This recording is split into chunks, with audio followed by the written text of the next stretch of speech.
Washington Football Maniacs. Friends, fans, I think you would have to be a maniac to continue wanting to watch the product that we have seen on the field for the last several weeks. The only thing I can say good about last night's game was the uniforms, which there's already been blowback on that by others who want who want to blame the uniforms, but whatever. Last night was probably one of the most anemic performances I think I have seen in quite a while. Yeah, I mean, you can certainly go back and look at some performances during the Ron Rivera era. Maybe toward the end with Jay Gruden, as he pretty much knew things were done with him at that point. But this was terrible. I mean, I can't present it to you in a shockingly profound way other than say this was just terrible. I mean, it really was. And I'm scouring social media. I looked at it last night, and of course, I was probably not in a great frame of mind last night whatsoever. And as well as a lot of fans, but scouring social media, talking about the injury that Jayden Daniels sustained, that dislocated left elbow. The only thing that you can say that's a positive from this, I don't even like to talk about positivity in all of this, but at least it wasn't his throwing arm. But still, it was a horrific injury to his arm. JP Finley says Dan Quinn said that there wasn't a discussion to pull Jayden Daniels late in the game, but in hindsight, of course, it would make sense. I mean, you're down by 30. It was 38-7 at that point. I mean, you have no receiver to throw to, no deep threat. Running game is non-existent. You're getting pressure on the quarterback. What was there to prove to keep Jayden Daniels in there? It's not like we had Terry McLaurin in there. It's not like we had Noah Brown. It's not like we had Austin Eckler. It's not like we had a full complement of all of our skilled positions, the starters in there. So what did you think was going to happen at 38-7 that would have called for Jayden Daniels staying in the game? Adam Schefter says more about Jayden Daniels suffering a dislocated elbow that is expected to sideline him indefinitely and possibly end his season via John Keim. Yeah, I mean, even if there was a chance that he could come back, why would you come back? This season is lost. It is just downright lost. Brandon says in the last 4 games, the Commanders defense has given up a total of 1,640 total yards, 135 points, 16 touchdowns, 10 pass yards per attempt on average. You're not going to win in the NFL giving that up. I mean, there needs to be some wholesale changes on defense right away. I mean, it's not going to help this season, but if you roll into next season with the same exact thing, I mean, I don't understand it. Rio, some folks was just meant to coordinate a side of the ball and not be a head coach. I mean, there's fans that are calling for Dan Quinn's head. Um, I don't like to be a fan that has knee jerk reactions. Okay. Um, we went all the way to the NFC title game last year. We haven't done that since 1991. And the thought of wanting to blow it all up um, after that, and with this year being the way it is unimaginable. But this is where we are. In some respects, I'm finding it hard to wrap my head around the idea that you need to fire Dan Quinn. But what changes has he really made to try to improve this team this year? But what changes has Adam Peters made this year? There's been a lot of misses. This team has regressed mightily this year, needless to say. People are talking about they're done with certain players. Zach Ertz, he's at the twilight of his career. Zach was about ready to retire anyway before he came to Washington. So I would not be surprised if he hangs it up after this year. At Lattimore, I've been done with Lattimore for a long time now. Then you get these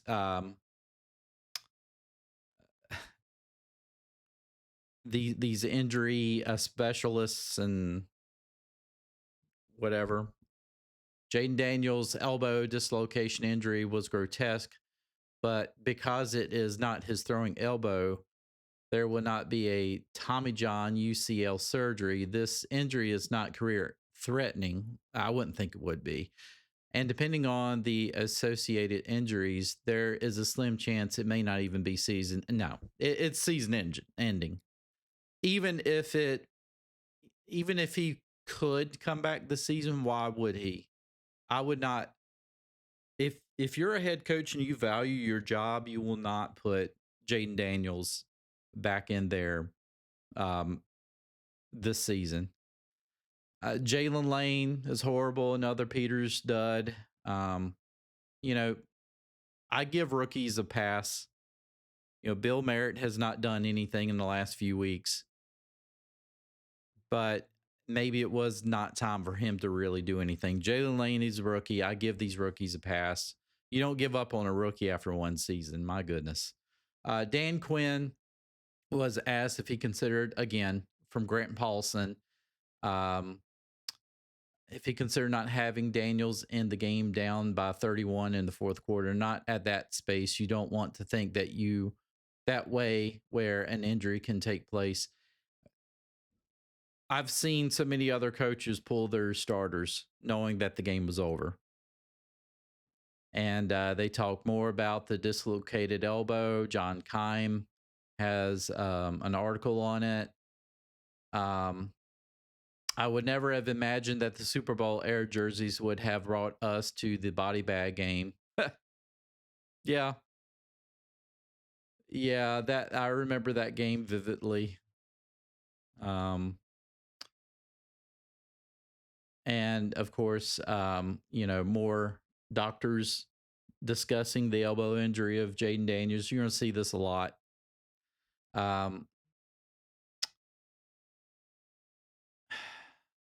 Yeah. Now, I will say this about anybody who says that the Super Bowl era uniforms are horrible and should be buried. I saw this on social media and it pretty much made me sick to my stomach. This is exactly what the team should be wearing. This is Washington football right here.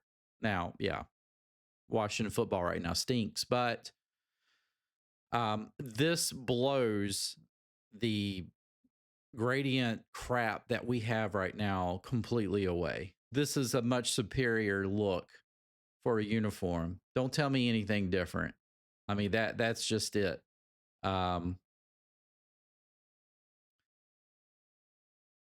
Scott Abraham, Commanders fans, Jayden with a serious injury, 4 straight losses. Yes, the sky is now falling. Scott was the optimist a few weeks ago. He said, look, plenty of season left. Sky's not falling yet. And even at that point, I think I probably mentioned it saying, yeah, trust me, the way that things are looking right now, the sky is definitely falling, and it's falling pretty hard. This is one thing that just irks me about the whole thing last night was the fact that, you know, they're retiring Art Monk's 1981 jersey. There they are. They had a special, was that Saturday night? You had the posse up there, Gary Clark, Art Monk, Ricky Sanders. And this is the outcome of such a great event. Was the football team, the current football team, not showing up and playing football. I hated that. I hated that for Art Monk. If you didn't get a chance to watch Art Monk play, you really missed a lot. Art Monk he never got angry at anything. It seemed like didn't really speak out a lot. Just he made his play on the field speak for him. He was one of those silent leaders, I believe. Loved watching Art Monk play. If you needed a big catch to keep the chains going, and every now and then slipping behind the defense and going deep, that was Art Monk. A lot of people later on said, yeah, he was really more of a possession type of player, possession wide receiver. Actually, no. Yeah, I mean, if you needed sure hands, Art Monk had it. You're going to get the first down, but Art Monk could get down the field as well. And he made a lot of big catches in his career going downfield. So Art Monk to me, he was the total package. And he wasn't boastful. That was the biggest thing. Was not a boastful man. I just really enjoyed watching him play. This was probably one of the most horrible pictures to see, other than the injury itself. Jayden Daniels giving it his all, walking off the field with dislocated elbow, broken arm at that time is what I felt it was. Just he was the one who put up the 7 points. Without him, Washington would have they would have been shut out. And it's just whew. We've got the hashtags of Fire Dan Quinn. Again, I mean, I'm not going to sit here and say that it's not Dan Quinn's fault, because yes, it is. His coaching staff, somebody needs to be fired on his coaching staff. If not him, he needs to start firing people on the defense for sure. The defense was probably, I've seen some bad defenses in the last, I would say 10 years. I have seen some really bad defenses, but this really just takes the cake. But you can also you can also thank Adam Peters for not going out and getting some good young talent. Instead, he's bringing in older veterans, some guys who are past their prime. I mean, it honestly, it almost feels like Dan Snyder 2001 all over again. I don't want to hear about the Eagles. Yeah, just I wanted to basically share a lot of what was going on social media because a lot of fans are extremely upset. I'm extremely upset. But I mean, what can you say? The season, we still got half of the season to go, and the season is basically over for this team. You are not going to the playoffs. You know that much. There's no way you're going to rattle off how many games we have left. Is it 8? You're not going to rattle off 8 wins. You're not going to rattle off 7 wins. You're not going to be 7-1. Even if you were like 6-2, you're not making the playoffs. Because you're going to have to get in. If this team actually somehow miraculously turned things around and won 6 of their next 8 games, they still wouldn't make the playoffs because there's so many tiebreakers that Washington does not have in control of. Chicago has tiebreaker over you. Green Bay has tiebreaker over you. Right now, Dallas does. It's, of course, Seattle. There's too many teams that would be able to get in before Washington would, despite going 6-2 down the stretch, which we know is not going to happen. And I can't sit here and tell you that I have the answer to what was going to take place in order to turn this franchise around. Honestly, I really felt that by what we saw last year, I really felt that we had a special team. I think the culture is there, but when the losing starts, the culture is going to go away. You can't say you have a great culture and lose one game after the other. The only time that happens is if you're a young team and you're trying to figure things out, and even though you're losing, you're showing signs of getting better and you're improving, and you're showing progress. That's not the case with this team. This team regressed mightily this year, a lot due to injuries, but now we're looking at it and we're like, it's not just because of injuries. Although every single game, what have I said? Every single game, we have witnessed an injury to a key player. And we witnessed again, Luke McCaffrey went down after that opening kickoff. He was out of the game. Of course, Jayden Daniels in the fourth quarter. Every game, there's a major injury. I would not be surprised if by the end, I hate to say this, but I would not be surprised if by the end of the season you're seeing Josh Johnson in there playing. Because the offensive line, I don't know what's happened. This is supposed to be a solid offensive line. I don't know what happened that they played so well last year and this year they can't play well. I don't understand it, but that's what's happening.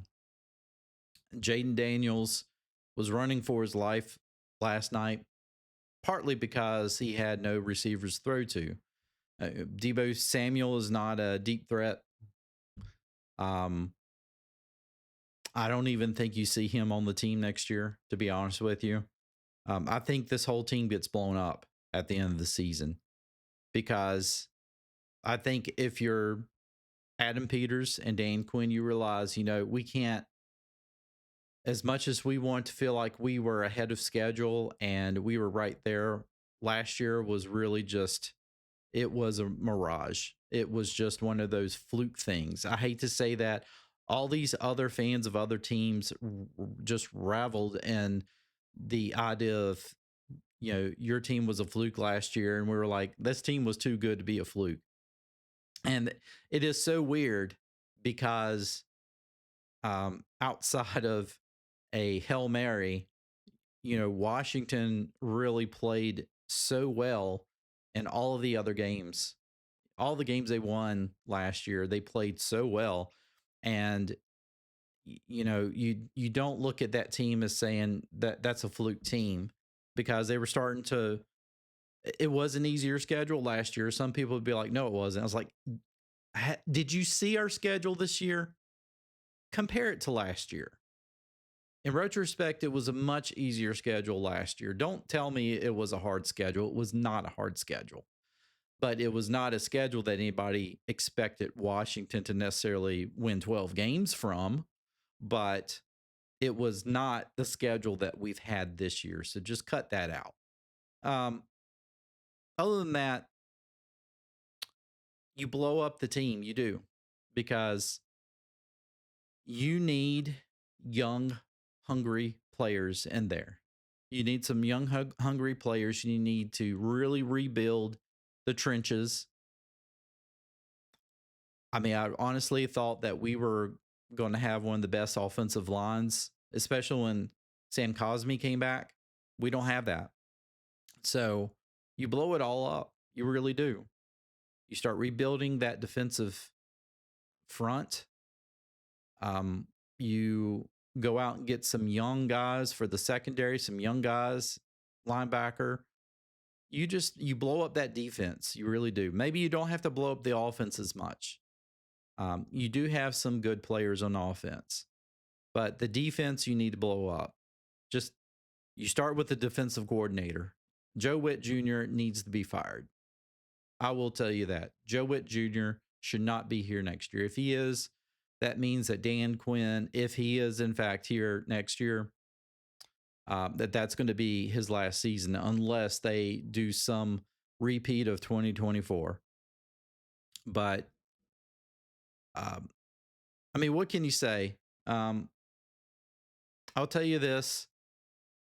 Last night, seeing Jayden Daniels on the ground, writhing in pain, was very eerily similar to what I saw with RG3 back in 2012. I think it was the same spot on the field, of course, against the same team. Not the same players, obviously, but the same team. And man, it's horrible.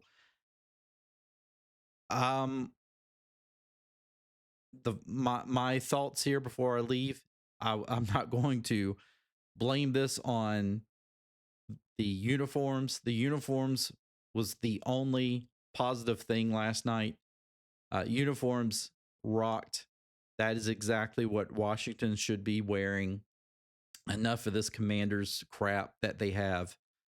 The new stuff is ugly. It's horrible. Get rid of it. Go back to wearing these all the time, and then make a burgundy jersey uniform. Just like we had.